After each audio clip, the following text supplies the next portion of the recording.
Okay, we're back out here at the shop today, and what I'm going to do today is show you guys how to do a 100-hour service on a Scag Patriot. It's very easy to do. Right now I'm just letting the oils warm up, get everything nice and warm so the oil flows out nicely. So there's basically we're going to be servicing the hydros, getting new filters for that, new oil. We're going to change the engine oil, change the engine oil filter, and then we're going to also change the fuel filter. And then we're going to clean up the air filter and clean up the deck and everything that you would typically do on a yearly basis. So here we go. All right, so I got the hydro oil here with 2 filters. You're going to need 2 filters for that. And I have the Kawasaki 4-cycle engine oil right here with the oil filter there. And we got an inline fuel filter right there. So I think we're going to just go ahead and start with the engine oil first. It's usually the easiest and the quickest. So I'll show you how to do that. It's real easy. All right, the first thing you're going to do is lift your seat up so you can access the oil drain plug. And they have kind of a valve on here, and it is plastic. So you want to go ahead and stick a pan up underneath that. And this end right here is what you're going to be loosening up. And that is a 10mm socket. You're going to loosen that up, and then oil should flow out this drain hole right here. So I've already loosened mine up. Let me see if I can get it by hand. Loosen it the rest of the way here.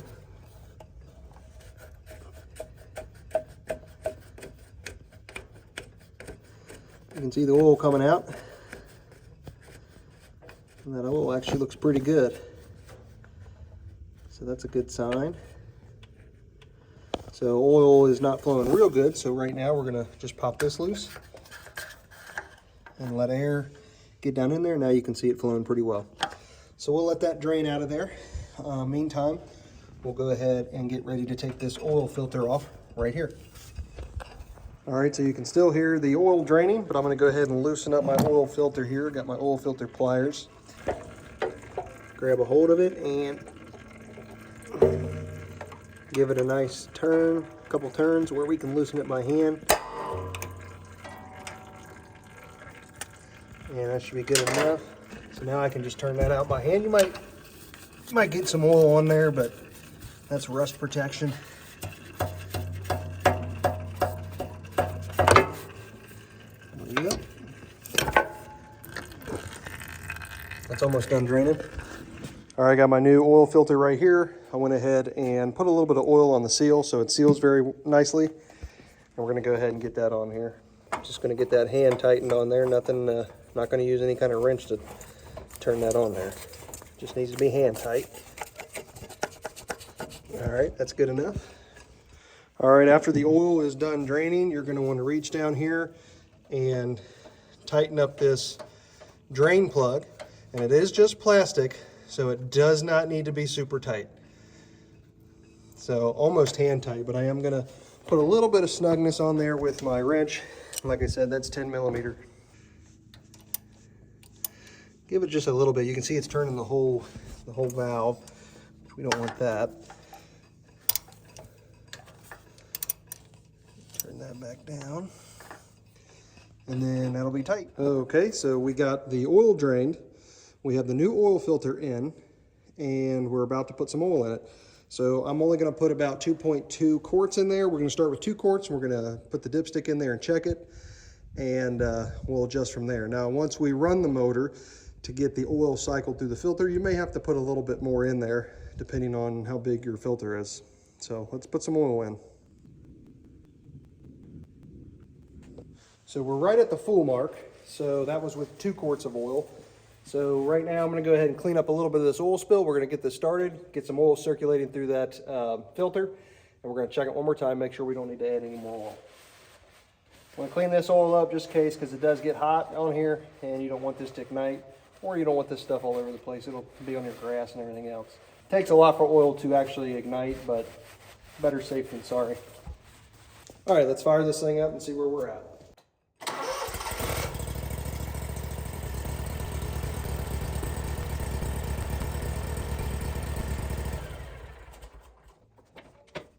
Okay, you want to wait a second for that oil to drain back down into the oil pan.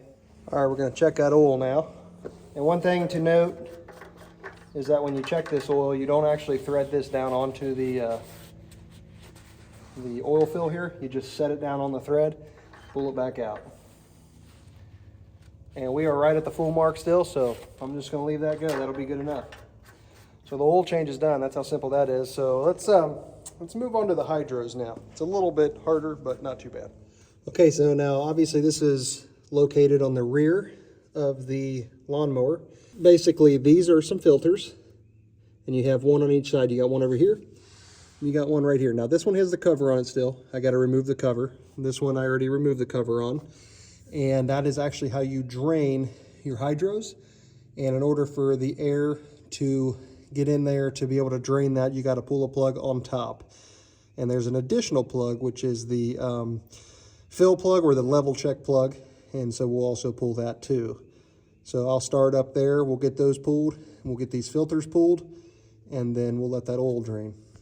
So that top fill plug, there's a specific spot here for them.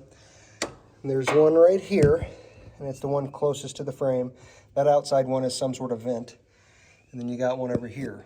So they're two different units, so you have to make sure you pull both of them. So I'm gonna go ahead and get those pulled. And that is a 22 millimeter, I think. Let's see here. Yeah, that's 22 millimeter. So I'm gonna set the phone down here for a second. All right, I broke that one loose. And I'm gonna pull that all the way out.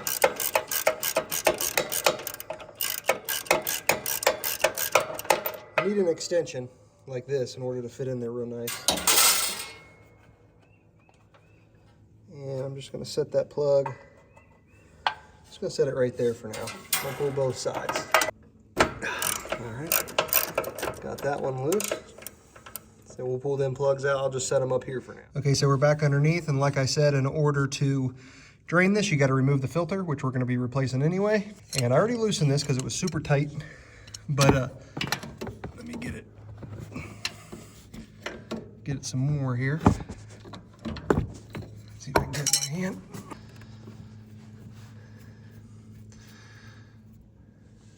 There we go. It's a little dirty.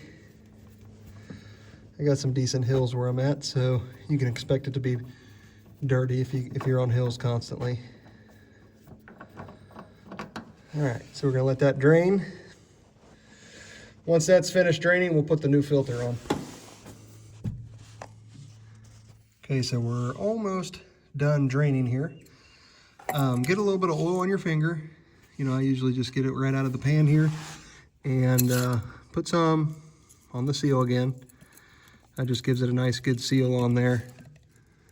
If it's too dry, it won't seal as good. Okay, get that on there. Nice thin film. I'm gonna go ahead and stick this on here. I think I got enough oil out of there. I'm gonna get this one hand tight as well. Yep. All right, get that nice and hand tight, and you can go ahead and put the cover back on. So I'm gonna repeat this exact same process for on this side, and then together we'll fill them up. And we'll have to take the overflow fill plug out, and that's basically the level that the oil should be. I guess they call that the oil level plug. So let's get this side done, and we'll fill it up, both sides up together. I'm up underneath here. This is where the filter is. We're waiting on the other side to finish draining, but I want to show you where that oil level plug is located, and it's center screen right now. You can see it up in there. It's going to be an 18 millimeter socket that you're going to use.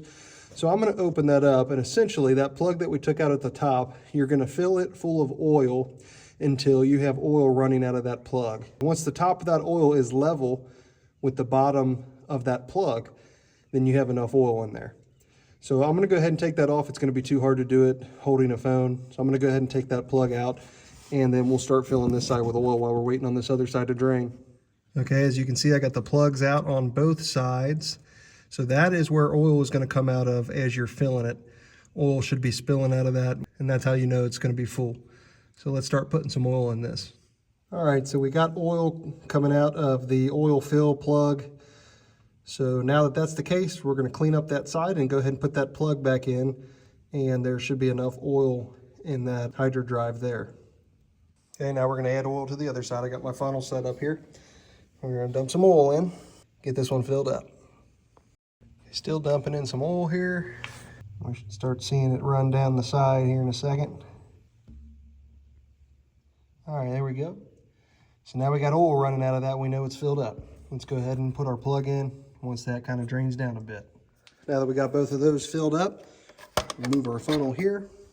We're gonna put both plugs back. And then once we do that, we have to purge the system. I'll show you how to do that here in a second. That's important. You can't skip this step. Okay, now that we have oil in the hydros, we got our oil filters on, we got our plugs back in. We need to place the machine in like the neutral position, which is this lever right here. You're gonna wanna pull up on this, slide it to this position here. You're gonna do this on both sides, and this is to purge the system of any air for the hydro system. So now we're going to turn the unit on like we're going to run it, and we're going to basically try to move this back and forth. Now with it being a neutral, it's not going to move, but it is going to allow the hydraulics to flow.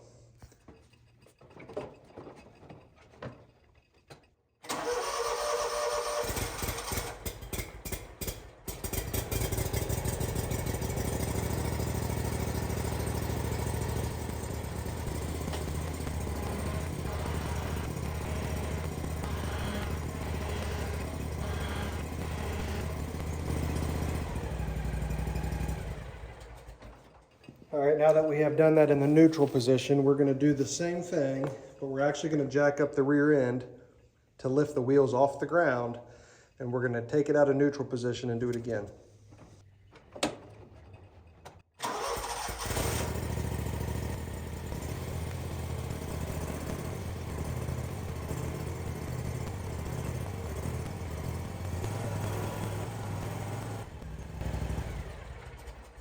Okay, now that we have done that, because you had purged the system, you could actually set oil in other places other than inside that transaxle housing. So you do actually need to go and open up those side ports one last time on either side and just make sure the oil is still there. If it's not, you may need to add just a little bit more. But I went ahead and checked mine. Oil's not there. I don't have any leaks underneath. So you also want to check for that once you've got the motor and everything heated up. So I'm not going to replace the fuel line filter because it actually looks really good and it's not required for the 100-hour service interval. But I am going to blow out the air filter. So I'm going to do that now, and then I'm going to share with you a couple of other things that I do just for the longevity of the machine. All right, so this is your air filter right here. So I'm going to go ahead and open that up and check it. Now, that's pretty dusty, as you can see. Now, I don't think it needs to be replaced right now. I don't think it's that bad, but I am going to take my air compressor and blow some air through it and see if I can get out some of this dust. I got my air compressor here. This might get a little dusty in here, but it's not long enough to reach to the outside. So.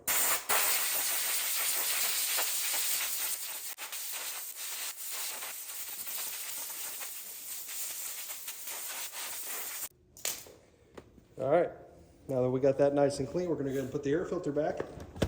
And this does go in a specific way, so be careful when you're putting it back in there. All right, so we got the air filter cleaned out, got that put back into place. A couple of other things that you guys need to be doing pretty routinely, and that is cleaning underneath these covers for the pulleys.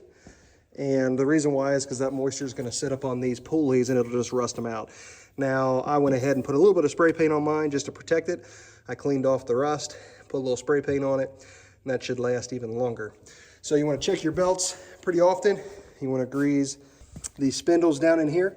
You want to make sure that has plenty of grease. Don't put too much. You don't want to bust them out. And then pretty important is to clean out these coolers right here, these fans. This gets built up with a lot of debris. You want to make sure theirs are clean. You need to do that several times a year. You want to make sure stuff like this is clean. These are actually some ports that you can view into. You need to make sure that's cleaned out. Basically, that's it. Now, one of the other things that I did that I didn't film is I sharpened my blades up underneath. And I'm going to put my covers back on, and this is ready for this coming year. This has been a great machine for me. I have not had any issues whatsoever out of this machine. This was my 100-hour service on this, and the only thing that I don't like is these tires. They go flat. Now you can buy the flatless tires, which I will end up doing because I'm sick of putting air in this, but this machine's ready to go for this year. Anyway, thanks for watching. I just do little small videos like this to help people out. Our channel, we do DIY stuff, we do homesteading stuff, and this is just a piece of equipment that I own. I own lots of equipment here, and I maintain a lot of equipment. It seems like that's all I do, but I think it's important for the longevity of the equipment, and it's important because we pay for these things, we buy them, we don't want them to junk too quickly, so do your maintenance on them. These machines will last a long time. Thanks for watching.